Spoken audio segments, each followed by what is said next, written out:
Hello, Mr. Indians. Once again, I welcome you all in today's new lesson, and the name of the lesson is Footprints Without Feet. Why I have mentioned you, Mr. Indians, you will get it as we move further in the story. So now I am going to start the story. So the name of the lesson is Footprints Without Feet. So as the topic suggests that, or as the heading suggests that it has the footmarks without the feet. So is it possible that without a feet there will be a footprints? It is not possible. So how is it possible in the story? We will get it as we move further. So as the story starts, it is written as can a man become invisible? कह रहा है कि जैसे कोई story start हो रहा है आपसे क्वेश्चन पूछा जा रहा है कि क्या एक मैन है जो इनविजिबल हो सकता है. This is the story of a scientist who discovers how to make himself invisible. अब कह रहा है कि ये कहानी एक ऐसे साइंटिस्ट की है जिसने डिस्कवर किया है कि कैसे इनविजिबल होते हैं. डज ही यूज और मिस यूज हिज डिस्कवरी. अब कह रहा है कि क्या उसने अपने डिस्कवरी का यूज़ किया या मिस यूज़ किया और क्वेश्चन मार्क दिया हुआ है. It means that in this story we will get the knowledge of that how a man और how the a person became invisible in this story. इस स्टोरी में कैसे एक व्यक्ति जो है वो इनविजिबल बन गया और उसने क्या क्या किया, और इसी वजह से मैंने भी आप लोगों को क्या कहा, मिस्टर इंडिया कहा. तो चलिए स्टोरी शुरू करते हैं. The two boys started in surprise at the fresh mud imprints of a pair of bare feet. अब कह रहा है कि जो दो बच्चे हैं, कहानी जैसे स्टार्ट हो रहा है तो दो बच्चे से कहानी स्टार्ट हो रही है. स्टार्ट क्या हो रहा है कि दो बच्चे होते हैं. The two boys started in surprise. कह रहा है वो बहुत ज़्यादा सरप्राइज हो जाते हैं. At the fresh mud imprints of pair of bare feet. कि एक नंगे पाँव, और नंगे पाँव कहने का मतलब क्या होता है, एक होता है पैर में चप्पल पहनना और एक होता है खाली पैर. तो खाली पैर कहने का मतलब पैर में ना शूज़ है, ना मोजे हैं, ना सॉक्स है, ना जूते हैं, कुछ भी नहीं है, खाली पैर है. तो वो ये देख करके सरप्राइज हो जाते हैं कि कैसे जो है एक नंगे पैरों के जो है मडी, फ्रेश मडी कहने का मतलब क्या हो कि जैसे कीचड़ में, अभी तो बारिश का मौसम सेम टू सेम चल रहा है, तो बारिश में अगर पैर जाता है तो उसमें कीचड़ लग जाता है, और वही कीचड़ वाला पैर जब हम लोग रास्ते पे चलते हैं तो उसका निशान बन जाता है. ऐसे कीचड़ वाले पैर से अगर घर में आप जाओ तो बहुत मिटाई लगेगा. ऐसे पोछा लगने के बाद तो हम लोग ऐसे चलते जैसे लगता है नीचे क्या लगा हुआ है, क्या कर सकते हो उसको, बहुत बम, नीचे बम लगा हुआ है. एटम बम तो नहीं है बट नीचे क्या लगा हुआ, बॉम्ब लगा हुआ है, एंटी टैंक में बॉम्ब लगा हुआ, खैर जो भी है. तो कह रहा है वो लोग ये देख करके सरप्राइज हो जाते हैं कि बेयर फीट के फ्रेश मडी जो है वो निशान बन रहे हैं जमीन पे. What was a barefooted man doing on the steps of a house in the middle of a London? And where was the man? अब यहाँ पे जो है पूछा जा रहा है कि what was a barefooted man doing on the steps of a house? कि कोई व्यक्ति जो है वो कौन है व्यक्ति, वो व्यक्ति क्या कर रहा है, जो खाली पैर है व्यक्ति वो एक घर के सीढ़ियों के ऊपर क्या कर रहा है, in the middle of London. और ये घर कहाँ है, लंदन में है. ठीक है, लंदन के एक घर में सीढ़ियों पे खाली पैर वाला व्यक्ति क्या कर रहा है, और वो व्यक्ति कहाँ है, वहाँ तो सिर्फ पैरों के निशान हैं, फ्रेश मडी इम्प्रिंट्स हैं, लेकिन पैर कहाँ है वो भी नहीं दिख रहा है, इंसान कहाँ है वो भी नहीं दिख रहा है. सिर्फ और सिर्फ क्या दिख रहा है, तो निशान दिख रहे हैं, इंसान नहीं दिख रहा है. As they gazed, a remarkable sight met their eyes. अब कह रहा है कि जब वो लोग बहुत ध्यान से देखते हैं तो एक बहुत ही अजब चीज़ उन लोगों को दिखती है. क्या दिखती है, अ fresh foot mark appeared from nowhere. कि कहीं से भी जो है एकदम फ्रेश कहने का मतलब होता है एकदम नए नए, एकदम ताज़े. अब ताज़े कहने का मतलब ऐसा नहीं है कि वो कोई बर्तन में बना होगा. बेसिकली कहने का मतलब फ्रेश मार्क मतलब क्या हुआ कि जैसे चले तुरंत निशान बना, चले और तुरंत निशान बना, ऐसा वाला. एक होता है कि अगर हम चले गए किसी रास्ते से और वहाँ पे जो निशान बना वो बहुत दिन बाद बना, वो नहीं था, बहुत जल्दी वो बन रहा था. तो वो देख करके वो लोग सरप्राइज हो जाते हैं कि बहुत ही मतलब कहीं से भी पता नहीं था, चूँकि इंसान तो दिख नहीं रहा था, तो कहीं से भी जो है वो फ्रेश फुट मार्क जो है वो अपीयर हो रहे थे. Further footprints followed one after another descending the steps and progressing down the street. अब कह रहा है कि जो फुटप्रिंट्स थे वो क्या कर रहे थे, मतलब एक के बाद एक बढ़ते जा रहे थे, वन आफ्टर अनदर, एक के बाद एक. Descending the steps and progressing down the street. और वो क्या थे कि सीढ़ियों से जो फुट स्टेप्स थे वो नीचे आ रहे थे और कहाँ बढ़ रहे थे, गलियों की तरफ बढ़ रहे थे, गली की तरफ बढ़ रहे थे. The boys followed, fascinated until the muddy impressions became fainter and fainter and at last disappeared altogether. अब कह रहा है कि वो जो बच्चे थे, वो जो दोनों बच्चे थे, जो स्टार्टिंग में जो दो बच्चे थे जो देख रहे थे, वो काफ़ी ज़्यादा फैसिनेट हो जाते हैं, रोमांचित हो जाते हैं, और वो उन मर्डी इंप्रेशंस का पीछा करते हैं तब तक जब तक कि जो फुटप्रिंट्स होते हैं, जो इंप्रेशंस होते हैं, जो फुट इंप्रेशंस होते हैं, वो धीरे धीरे धुंधले नहीं पड़ जाते हैं और अंततः वो समाप्त नहीं हो जाते। अब सपोज करो अगर पैर जो है वो कीचड़ में गया हुआ है, तो वो फुटप्रिंट तभी तक दिखेगा ना जब तक वो पैर में कीचड़ लगा हुआ है, जब तक कि पानी का जो मॉइस्चर है, पानी का जो मड है वो पैर में लगा हुआ है। अब जैसे से वो मड हटेगा, जो फुट इंप्रेशन से वो फेंट होंगे, and when they become फेंटर and at last they will disappear, और लास्ट में वो क्या हो जाएंगे, डिसअपीयर हो जाएंगे, और जब डिसअपीयर हो जाएंगे तो दिखेंगे नहीं। तो वो लोग तब तक उसका पीछा करते हैं जब तक कि वो डिसअपीयर नहीं होता है। The explanation of the mystery was really simple enough. अब आगे क्या कहा जा रहा है कि जो इस मिस्ट्री का जो एक्सप्लेनेशन था, इसके पीछे की जो व्याख्या थी वो बहुत ही ज़्यादा सिंपल थी। The bewildered boys had been following a scientist who had just discovered how to make the human body transparent.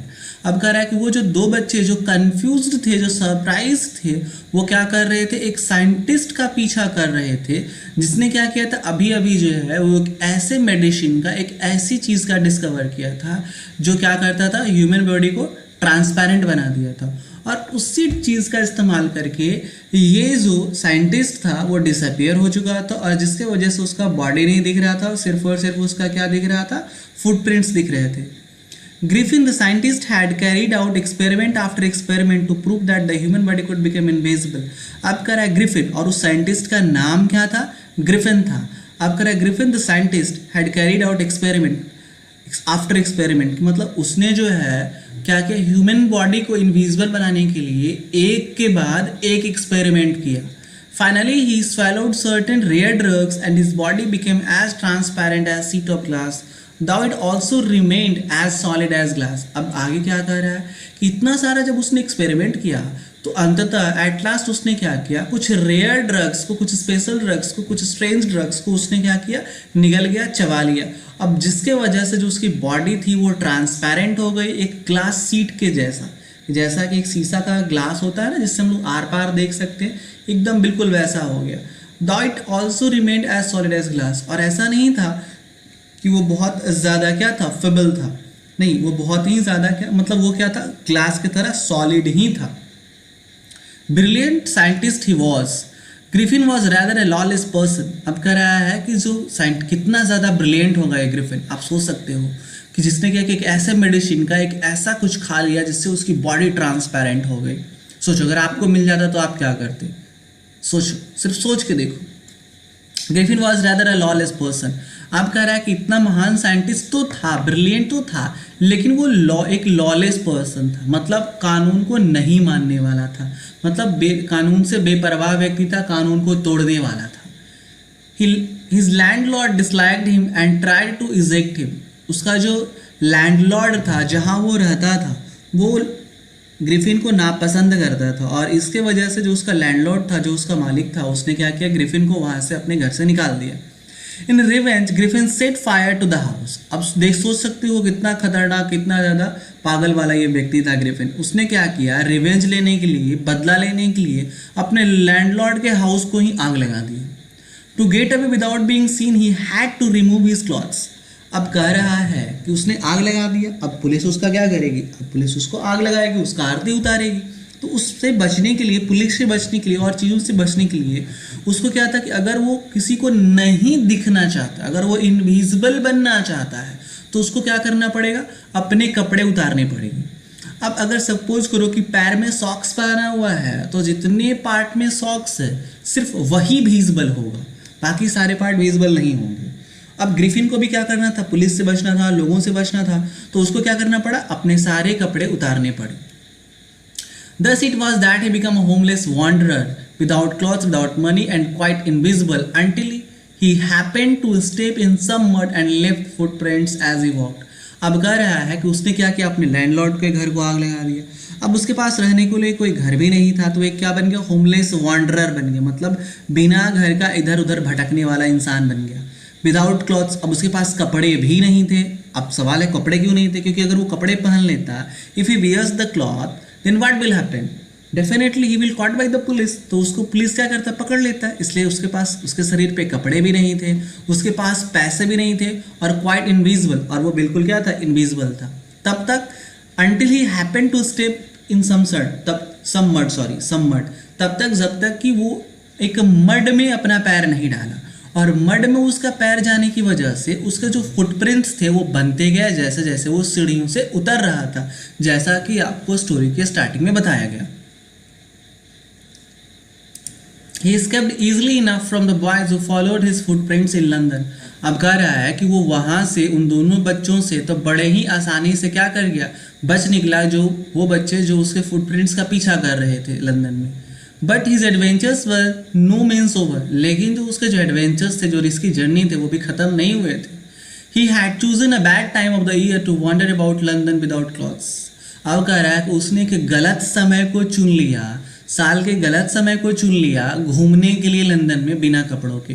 और जैसा कि हम लोग जानते हैं कि लंदन में जो है ऑलमोस्ट जो पूरे ईयर है वो ठंड पड़ती है, और स्पेशली ठंड के मौसम में तो और भी ज़्यादा ठंड पड़ेगा। तो जो ग्रिफिन था उसने गलत मौसम चूज कर लिया। कौन सा मौसम चूज कर लिया? ठंड का मौसम चूज कर लिया।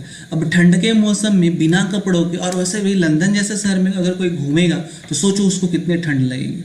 इट वॉज मिड विंटर, वो क्या था, मिड विंटर था। मिड विंटर में बहुत ज़्यादा ठंड होती है। The air was bitterly cold and he could not do without clothes. अब कह रहा है कि जो ठंडा, जो हवाएं थी वो काफ़ी ज़्यादा चिल्ड थी, काफ़ी ज़्यादा मतलब सख्त थी। सख्त करने का मतलब है जो बिटर, मतलब बहुत ही ज़्यादा ठंड थी, बहुत ज़्यादा ठंडी हवा चल रही थी। He could not do without clothes, और वो बिना कपड़े का कुछ नहीं कर सकता था। तो वो बहुत ठंड से काँप रहा था। अगर वो कपड़े नहीं पहनता तो वो मर जाता। Instead of walking about the street, he decided to slip into a big London store for warmth. अब वो क्या करता है, सोचता है कि अगर वो गलियों में ऐसे जाते रहेगा तो वो ठंड से मर जाएगा। इसलिए वो निश्चय करता है और वो चुपके से क्या करता है, एक लंदन के स्टोर में चला जाता है। स्टोर मतलब एक दुकान में चला जाता है गर्माहट के लिए। Closing time arrived, and as soon as the doors were shut, Griffin was able to give himself the pleasure of clothing and feeding himself without regard to expense. अब कह रहा है कि जो समय था जो काफ़ी हो चुका था, दुकान बंद होने का समय हो चुका था। अब जैसे ही दुकान बंद हुआ, Griffin was able to give himself, अब ग्रिफिन जो था अपने आप को क्लॉथिंग का प्लेजर दे सकता था, कपड़े का सुख दे सकता था, क्योंकि दुकान से सारे व्यक्ति जा चुके थे।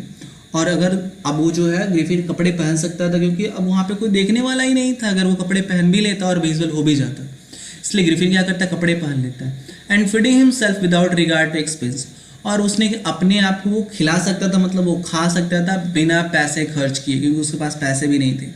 He broke open boxes and rappers and fitted himself out with warm clothes. उसने क्या किया, जो बॉक्स थे उनको खोला, डब्बों को खोला, उनके रैपर्स मतलब क्या होता है, जो प्लास्टिक्स कबर्ड होते हैं, उन कबर्ड को हटाया और अपने आप को जो गर्म कपड़े थे उनको अपने आप में फिट किया, मतलब पहना। Soon with shoes, an overcoat and a wide brimmed hat, he became a fully dressed and visible person. अब कह रहा है कि बहुत जल्दी जो है शूज पहन, उसने क्या पहना, शूज पहना, ओवरकोट पहना, जहाँ बहुत ज़्यादा ठंड पड़ता है वहाँ ओवरकोट पहनते हैं। अब ओवरकोट क्या होता है, एक तो जो कोट होता है वो वेस्ट लेंथ का होता है, और एक ओवरकोट होता है जो नी लेंथ तक होता है। मतलब अगर आप उस कोट को पहनोगे तो लगभग आपके नी से नीचे ही जाएगा, मतलब पैर के घुटने से नीचे ही जाएगा। उसको ओवरकोट कहते हैं। ओवर वाइड ब्रिम्ड हैट, और वाइड ब्रिम्ड हैट कहने का मतलब होता है, आप लोग सारे बच्चे ने जो है वो धूम 3 में आमिर खान को देखा होगा कैप पहने हुए।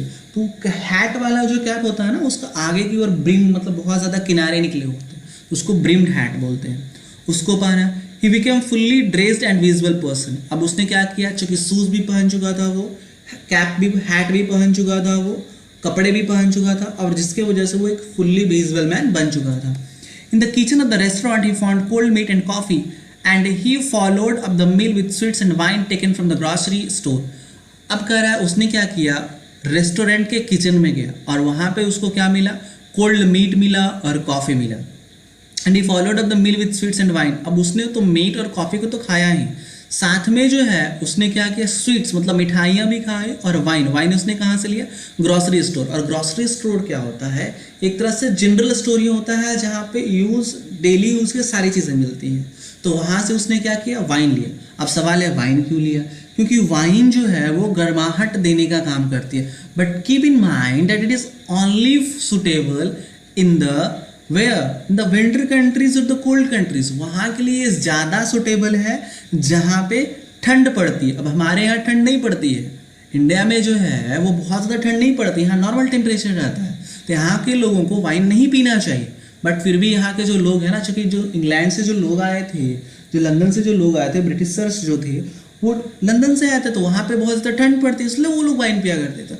और उन लोगों ने क्या किया, उस चीज़ को ला करके हमारे कंट्री में डाल दिया, और फिर यहाँ के हम लोग नहीं, जो लोग पीते हैं वो काफ़ी ज़्यादा एडिक्टेड हो गए। खैर जो भी है, तो उसने क्या किया, अपने आप मतलब वो खाना भी खाया, मीट भी खाया, कॉफ़ी भी पिया, मिठाई भी खाया और वाइन भी पिया।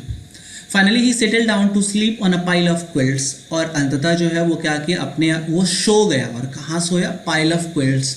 क्विल्ट्स मतलब क्या होता है, रजाई। सोचो, एक तो ठंड का मौसम और ऊपर से रजाई मिल जाए तो नींद काफ़ी गहरा हो जाता है। तो ग्रिफिन भी जो है वो गहरे नींद में सो गया। If only Griffin had manage to wake up in good time all might have been well. अब कह रहा है कि अगर ग्रिफिन ने अपने आप को समय रहते उठा लेता तब तक सब कुछ ठीक होता। All might have been well कहने का मतलब ठीक होता, अगर ग्रिफिन ने अपने आप को सही समय रहते हुए क्या करता, उठा लेता, जगा लेता, क्योंकि उस स्टोर में सोया हुआ था। और सुबह होगा तो उसका जो दुकानदार होगा, जो दुकान का मालिक होगा, वो तो वापस से आ जाएगा ना। तो अगर उस समय रहते अपने आप को उठा लेता तो इतना ज़्यादा प्रॉब्लम ही नहीं क्रिएट होता जितना प्रॉब्लम आगे क्रिएट होने वाला है। As it was, he did not wake up until the assistants were already arriving next morning. अब कह रहा है कि वो तब तक नहीं उठा जब तक कि उस दुकान में जो असिस्टेंट्स काम करते थे वो दुकान में पहुंचने शुरू हो गए अगले सुबह। When he saw a couple of them, जब ग्रिफिन ने उनमें से कुछ को देखा, आप देख सकते हो कि यहाँ पे ग्रिफिन है, ये उसका हैट है, इसमें कुछ भी नहीं दिख रहा है क्योंकि वो इनविजिबल हो चुका है उसका इतना पार्ट, क्योंकि इतने पार्ट में उसके कपड़े ही नहीं है तो ये तो इनविजिबल ही होगा। Approaching, he panicked and began to run. अब उसने जैसे ही देखा कि वो लोग आ रहे हैं वो बहुत ज़्यादा नर्वस हो जाता है, बहुत ज़्यादा हड़बड़ा जाता है और वो भागने लगता है। They naturally gave chase. अब उन लोगों ने क्या किया, जो असिस्टेंट्स उन्होंने ग्रिफिन को पकड़ना चाहा। In the end, he was able to escape only by quickly taking off his newly found clothes. अब अंततः जो है लास्ट में जो है जो ग्रिफिन था वो कब भागने में सफल हुआ, जब उसने जल्दी से अपने सारे जो नए कपड़े उसने लिए थे उसने फेंका, तब जा कर के कहीं ग्रिफिन बच पाए। आप देख सकते हो उस फिगर में भी ग्रिफिन जो है यहाँ से वो हैट निकाल के फेंक रहा है, ओवरकोट निकाल रहा है, इसलिए फेंक रहा है ताकि वो वापस से इनविजिबल हो जाए और इन लोगों से वो क्या हो, बच जाए। So once more he found himself invisible but naked in the chill January air. और फिर से जो एक बार है उसने अपने आप को इनविजिबल बना लिया, लेकिन वो क्या था, चिल जनवरी एयर। मतलब चिल यहाँ पे क्या मतलब उस ठंड भरे जनवरी की हवा में वो काफ़ी मतलब वो क्या था, पूरा नंगा था, पूरा मतलब वो बिना कपड़ों के था। सोचो बिना कपड़ों का ठंड के मौसम में और इधर उधर घूमना, कितना ज़्यादा उसको ठंड लग रहा होगा। This time he decided to try the stock of a theatrical company in the hope of finding not only clothes but also something that would hide the empty space above his shoulders. अब कह रहा है कि इस बार उसने क्या कोशिश की, वो एक थिएट्रिकल कंपनी में जाए और वहाँ जो स्टॉक्स रखे रहते हैं, वहाँ जो कपड़े रखे रहते हैं उसको वो यूज़ करे। और वो ना कि उसको सिर्फ क्या करेंगे, hope of finding not only cloth but also something that he would hide the empty space. और ताकि वो क्या कर सके, सिर्फ कपड़े ही नहीं पहन सके बल्कि जो उसके खाली जगह बच जाते हैं एबव हिज शोल्डर। कहने का मतलब क्या हुआ कि जैसे अब गर्दन में तो उससे नहीं पहना होगा, आप जैसे देख सकते हो कि सारा पार्ट विजिबल है, बट यहाँ पे उसका पार्ट विजिबल नहीं है। क्यों? क्योंकि यहाँ का पार्ट अगर विजिबल होता कब, जब यहाँ पे भी कपड़े लगे रहेंगे तभी विजिबल होगा, और यहाँ पे कोई कपड़े लगे हुए नहीं है। तो वो सोचता है कि वो थिएट्रिकल कंपनी में जाएगा और यहाँ पे भी कुछ लगा लेगा तो उसका जो शोल्डर के जो ऊपर का पार्ट है वो भी क्या हो जाएगा, वो ढक जाएगा। That he would hide above the empty space of his shoulders. Shivering with cold, he hurried to Drury Lane, the center of the theatre world. अब कह रहा है कि वो क्या करता है, ठंड से कांपते हुए जो है वो ड्यूरी लेन, अब ड्रूरी लेन क्या है, ड्रूरी लेन जो है एक स्ट्रीट का नाम है, जगह का नाम है, तो वहाँ जाता है। The centre of theatre world, और वो क्या था, थिएटर वर्ल्ड का सेंटर था, मतलब केंद्र था, मतलब उस जगह पे जो है वो काफ़ी ज़्यादा जो लोग हैं वो थिएटर कंपनी में काम करते थे, वो वहाँ पे क्या करता है, पहुँच जाता है। As he soon found a suitable shop, अब उसको बहुत जल्दी जो है उसके लिए जो है उपयुक्त दुकान मिल जाता है, अप्रोप्रिएट दुकान मिल जाता है। He made his way invisible upstairs and came out a little later wearing bandage round his forehead, dark glasses, false nose, big bushy side whiskers and a large hat. अब कह रहा है कि वो क्या करता है, अपने रास्ते से मतलब वहाँ से जब दुकान जाता है, दुकान से बाहर निकलता है, made his way invisible upstairs and मतलब वो जाता तो है इनविजिबल, बट लेकिन जब वो बाहर आता है तो क्या लगे रहते हैं उसके पूरे bandages round his forehead.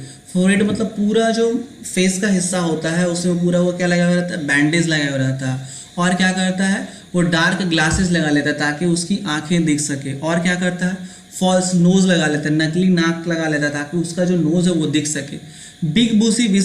Big बुशी साइड विस्कर्स, अब वो नकली दाढ़ी, विस्कर्स मतलब दाढ़ी मूछे, वो नकली दाढ़ी मूछे लगा लेता है और एक लंबा सा हैट पहन लेता है, बड़ा सा हैट पहन लेता है. तो escape without being seen, he callously attacked the shopkeeper from behind, after which he robbed him for all the money he could find. अब कह रहा है कि to escape without being seen, बिना दिखे हुए बच के भागने के लिए वो क्या करता है, काफ़ी गुस्से से क्या करता है, जो दुकानदार होता है उसको पीछे की तरफ से अटैक करता है और उसके पास से जो उसके पैसे होते हैं वो लूट करके क्या करता है, वो भाग जाता है. The rest part of the story will covered in the next video. I hope you have understood this part very well. Thank you and have a nice day. Stay safe, stay healthy, stay happy.